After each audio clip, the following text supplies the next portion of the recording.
Ested esa crisa.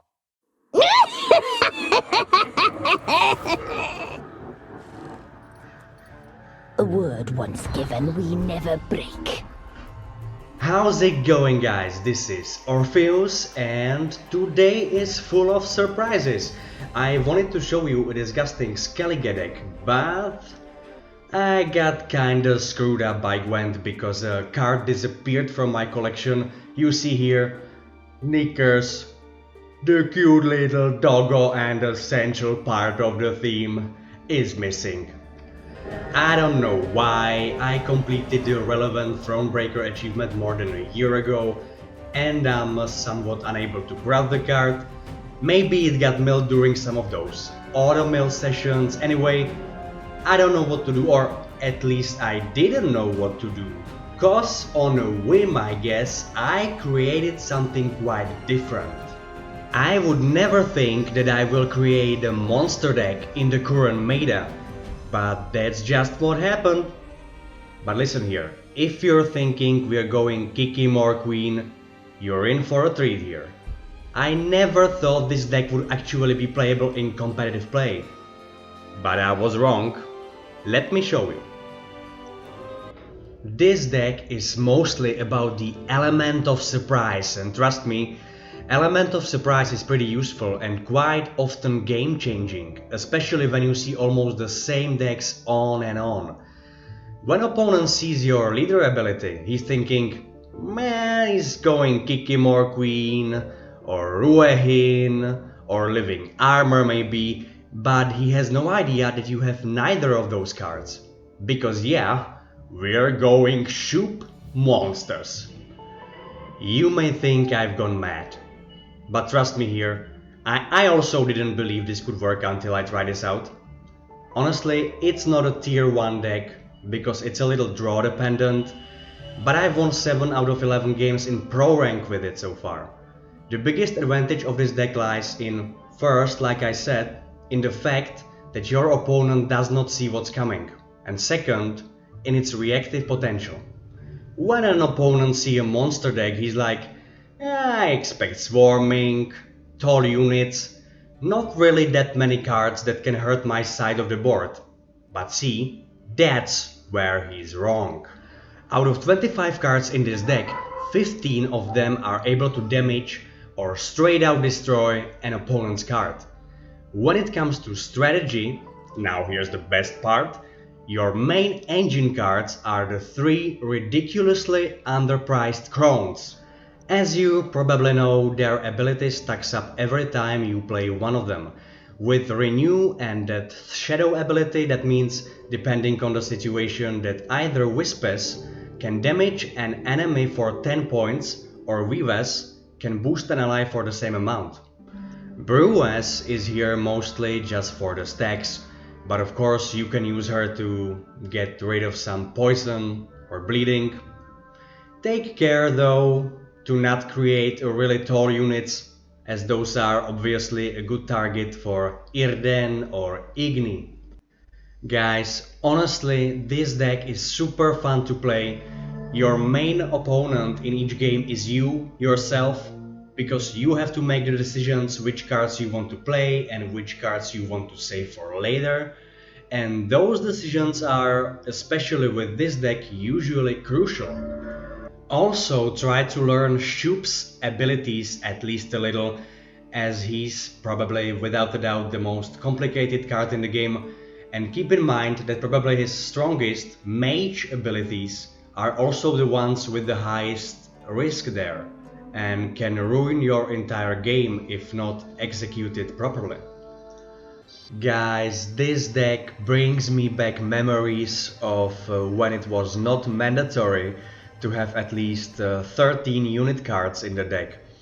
Back then I would play monsters with like 6 units, destroying everything my opponent would put on board, driving him crazy, and then in the last turn I would pop out the 13-point old spear tip, boosted by 8 points by the woodland creature ability.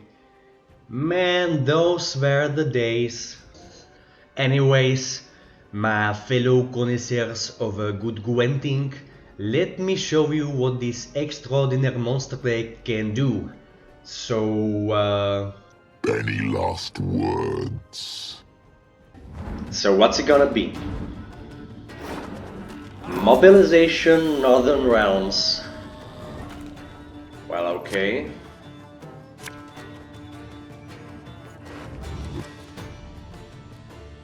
So he's playing Siege Engines scenario, I guess. Well, so Lacerate can be useful.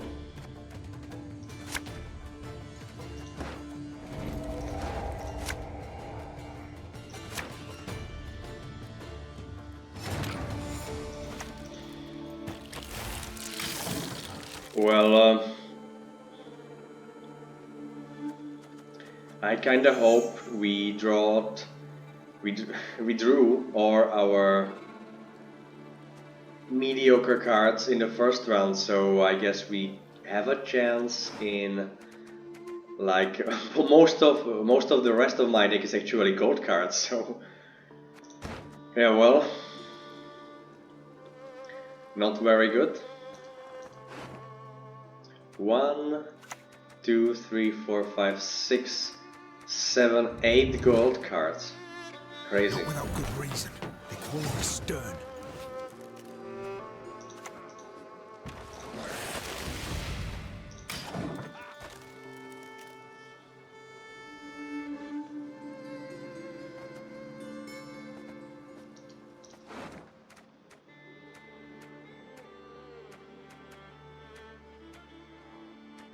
Wait, what?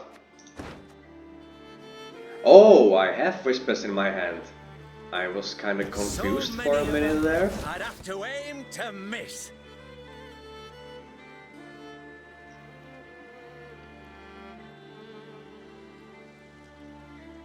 It's a shame you don't see these cards when they are like half hidden below the screen.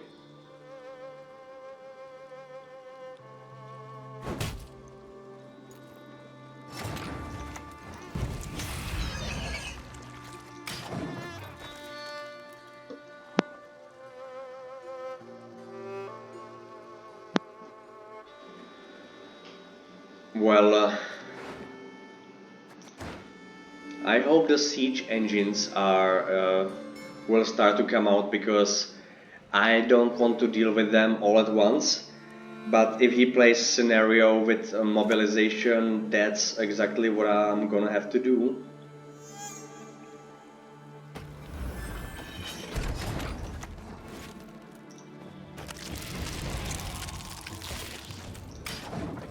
Next turn I'm going Endrega Warrior and probably passing.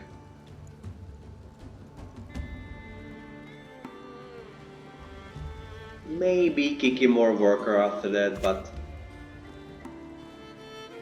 Wait a minute.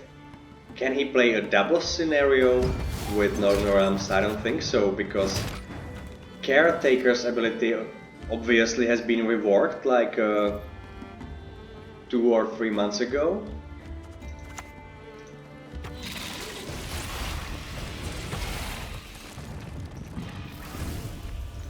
I'm 15 points ahead, and he played scenario, the siege, in the first round.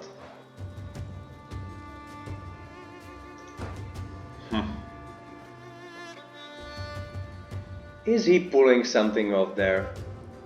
Or is he like trying to bait me? Or does he just really want to win the first round? Does he...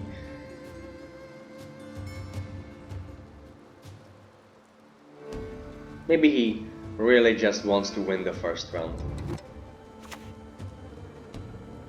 But that works for me. Oh, Lady Margarita told us of this. This is kind of strange. But I'm not complaining.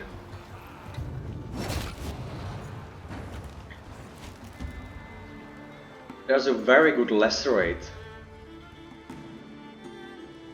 Should I be doing this?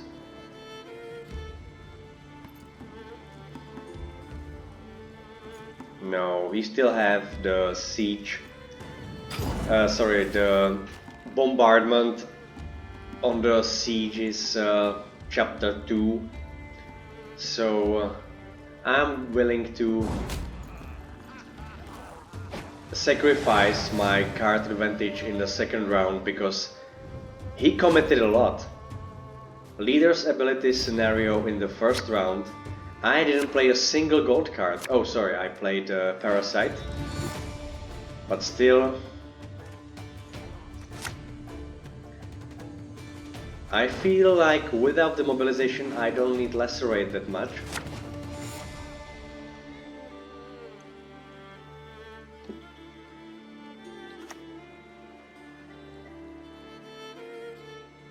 Matahari. With me, you'll forget your sorrows. Alright.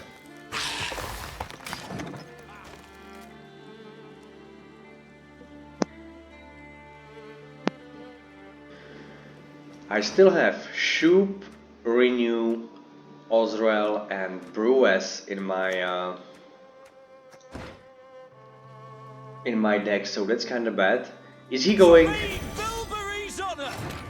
If he's going Kedveni Revenants, I should banish it as soon as I can, but right now I think Ighern will do.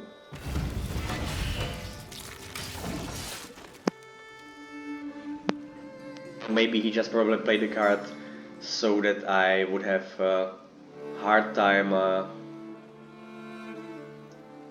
equaling his points, but I think he could have expected Ighern. Yeah.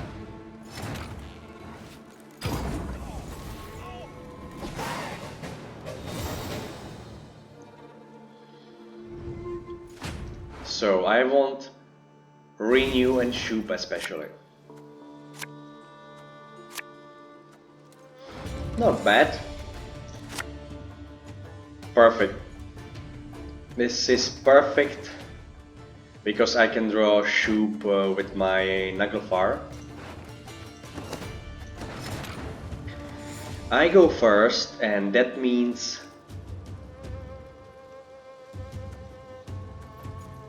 he doesn't have any locks or poisons or something like that in his deck, most probably, so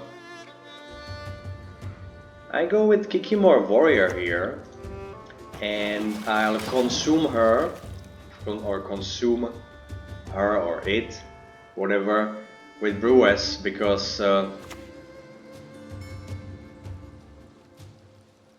well, what a nice target for Queen of the Night. Your deepest, darkest dreams, I can make them real. Shield and the defender status are down.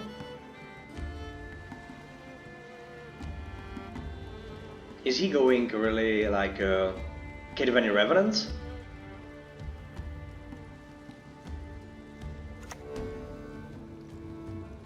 Queen Adelia. There are things in the universe of which even On the a sages Redanian have not archer. dreamt.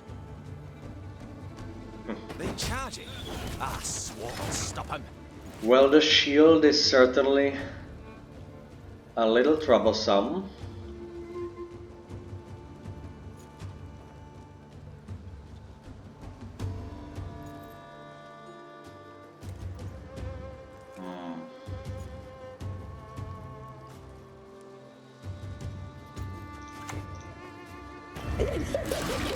He could have destroyed it the next turn. At 7 points it is, so let's just consume it. And how should I address the Redanian archer?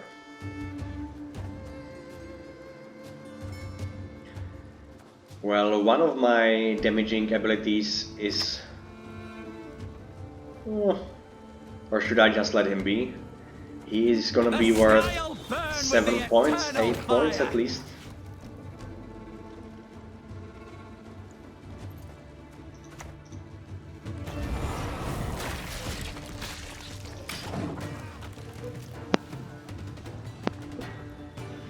I think using karate on a Redanian archer is just it just doesn't make much sense, so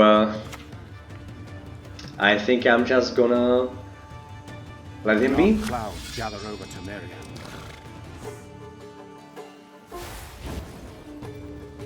He definitely loves this card, doesn't he? The king! The country! The freedom!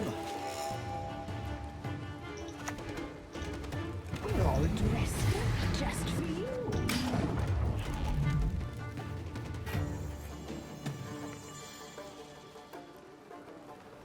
Well, now it really doesn't make much sense to banish it.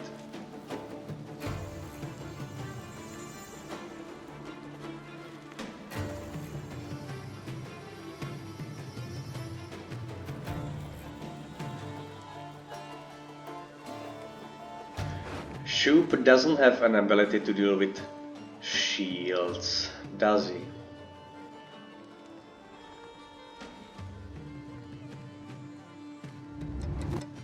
I can lock it.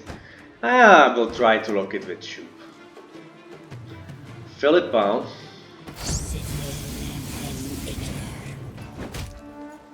Okay. Let's go SHUPE.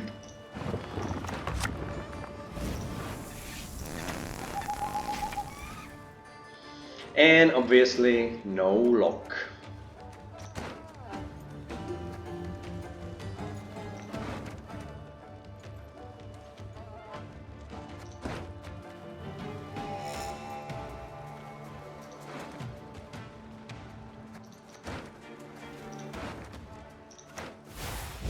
Yeah, well, that didn't work out as I hoped it would. But still we are 11 points ahead. He played 11, 12, 14 scenario. Yeah. Here comes the Revenants.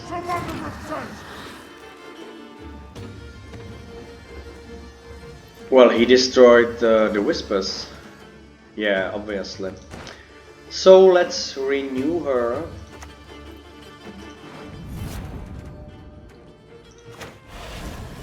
Because I don't really see any swarming on his melee row with Kedvenai Revenants.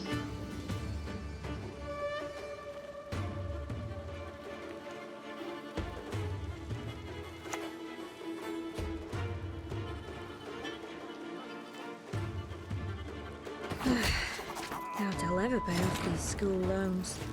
Well, he didn't give his charge to the Redanian archer. I think he's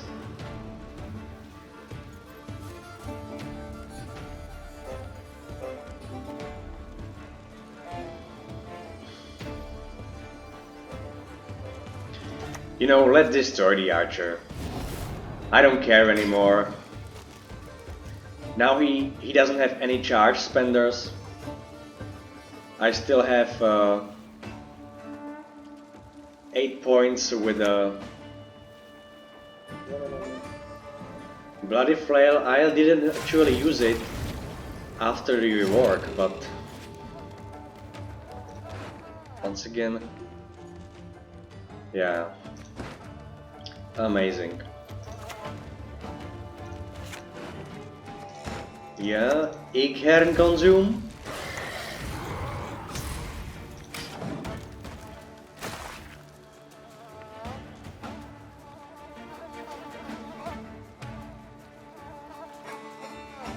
I kinda make sense.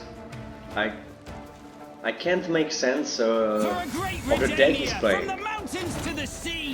I don't know if he just draw bad cards or if it just didn't work out for him, but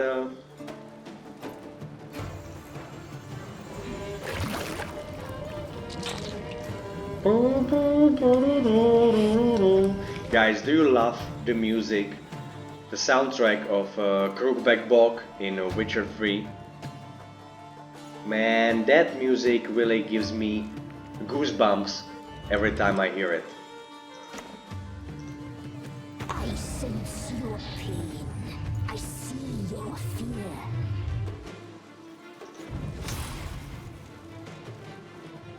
Well, there's really not much for me to destroy, so let's just go with boosting our units a little bit.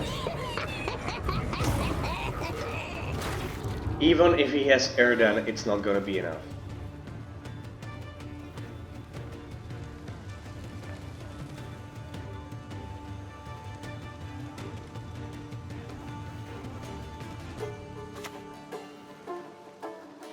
Coratti.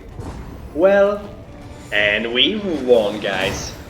That makes it 8 victories out of 12 games in Pro Rank. I think that kinda may give you a hint a little bit that this deck is actually quite playable.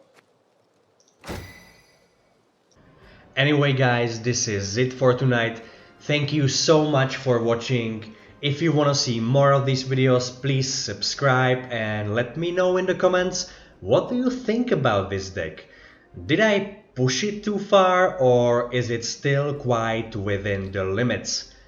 Guys, thanks again. This is Orpheus and I'll catch you on the flip side. Bye bye.